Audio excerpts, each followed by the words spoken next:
এটা লোহার কড়াই। তো সেদিন একটা পোস্টে এক আপু আমাকে একটা কমেন্ট করছে যে ঢং করে তেল তরকারির উপরে না দিয়ে নিচে দিলেও তো পারেন।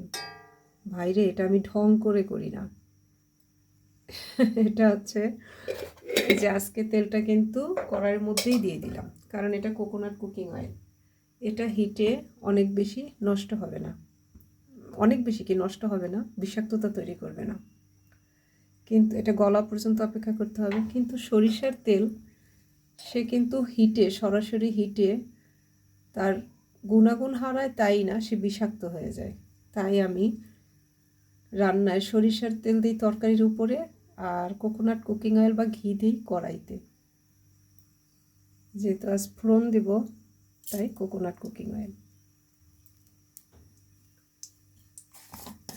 দিয়ে দিয়েছিলাম। মেথি আর দেব জিরা। এই জিরা আর মেথির ফোড়নের কম্বিনেশনটা আমার খুব পছন্দ, এই স্মেলটা। কাঁচামরিচ এবার দেব লাউ আর শিম। হলুদ দিয়ে দিলাম, লবণ দিয়ে দিলাম। এবার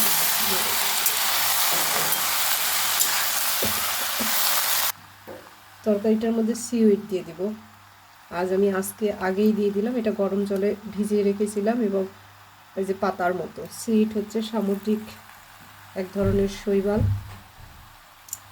এটা অনেক দেশেই প্রচুর পরিমাণে খাওয়া হয়, কিন্তু আমরা আসলে অতটা পরিচিত না। এবং এটা সিউইডে প্রচুর পরিমাণে আমিষ আছে, তারপর অনেক খনিজ উপাদান আছে। এটা আমাদের শরীরের জন্য খুবই ভালো। অনেকের স্মেলটা পছন্দ করে না। সত্যি কথা বলতে আমারও যে খুব ভালো লাগে তা না, কিন্তু এর হেলথ বেনিফিট এত বেশি, আর যারা নিরামিষভোজী তাদের জন্য তো খুবই দরকারি। বাস।